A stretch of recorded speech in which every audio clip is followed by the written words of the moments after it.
Hello, good evening. Thank you again for staying. Tonight, I'm with Attorney Justin Goulart as well.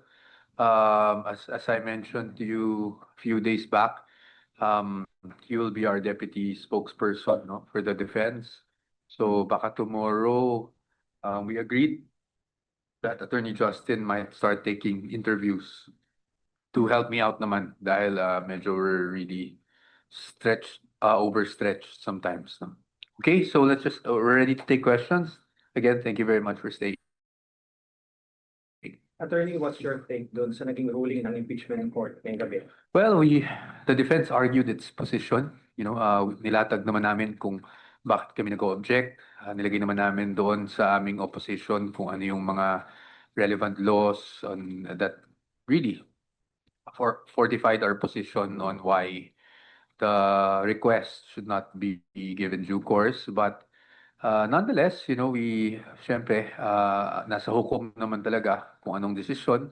We submit to the decision of the impeachment court, of course, without prejudice to legal remedies available under the law.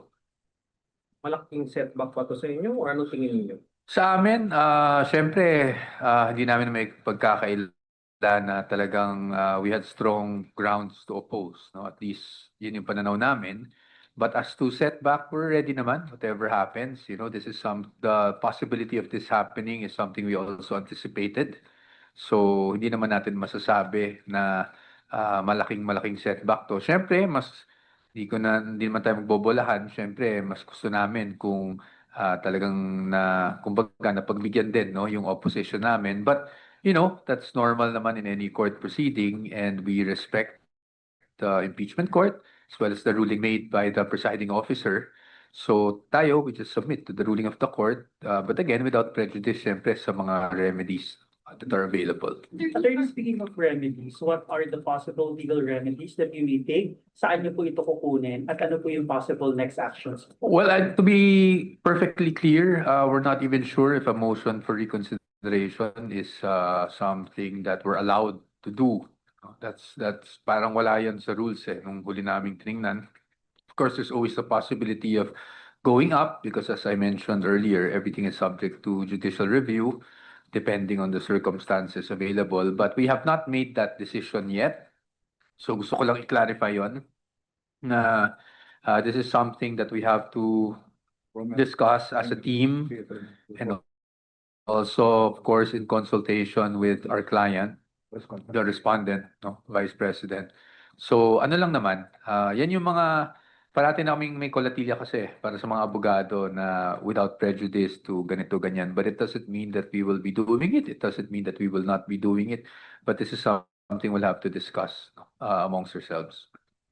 So there's a possibility na iakyat ba ninyo ito sa Supreme Court? That remedy is always available, but as to is it possible, syempre anything is possible, but are we going to do it? Hindi pa namin napag-desisyonan, hindi pa namin napag-uusapan because as I said, no, hindi naman namin din kumbaga diniscount yung possibility na mangyari talaga ito, considering it happened in previous impeachment trials. Although syempre ang posisyon natin is nung corona trial na parati nilang kino-compare, marami nang nangyari in between, no? From then till now. That's why we had our legal position on the matter. But as I've said, we anticipated that this might happen and we're ready nonetheless. The decision sa ruling po, attorney, yung Pikimong, and then the JTC Enterprise was denied po yung kanilang subpoena for that. So how do you take this? Is this somehow small win for the defense team? Well, our position really was that it wasn't particularly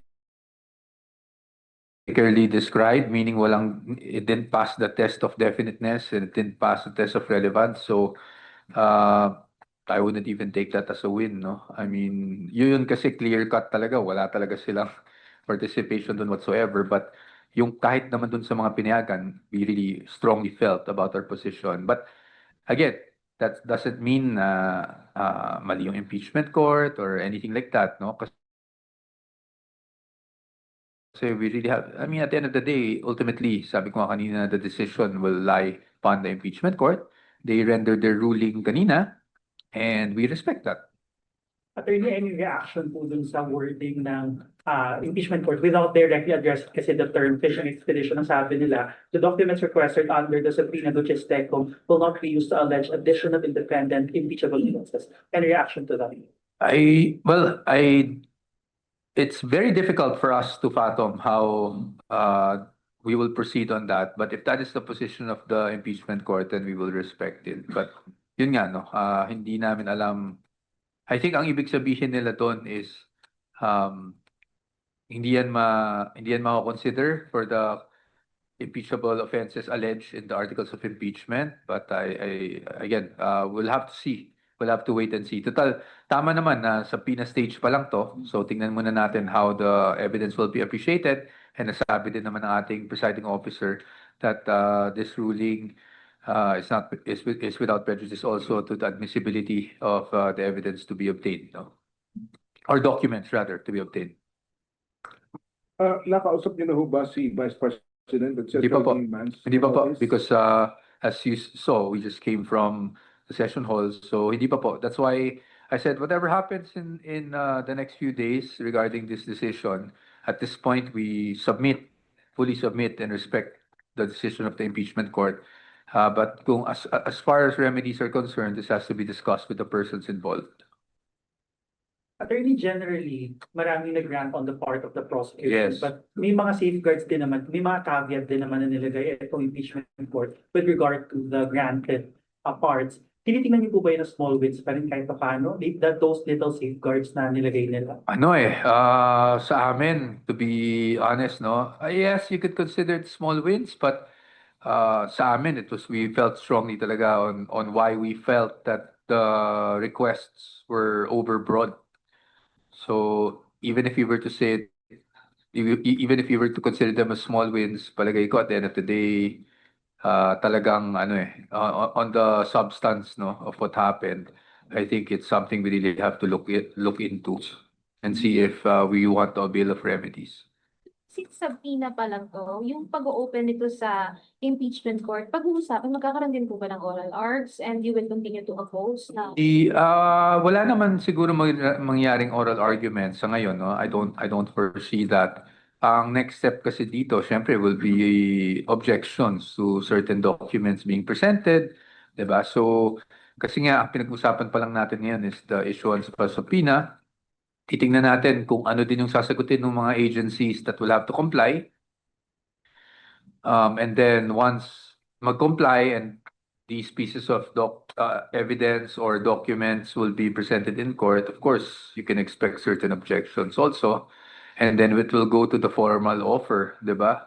Kasi dun, yung admissibility naman sa evidence, dun yun sa sinatawag nating formal offer. Ibig sabihin, once natapos na sila sa mga testigo, ang susunod na mangyari is there will be a formal offer of evidence. At nakalista yon lahat ng mga documents na ino-offer nila sa evidence, and the defense will be given an opportunity to comment, to oppose, to object, etc. Attorney, yung nangyaring desisyon na ipasubpina itong BIR, bank documents, yung AMLAC, maka-apekto ba to sa usad ng trial bukas, sa susunod na araw? Anong nakikita po?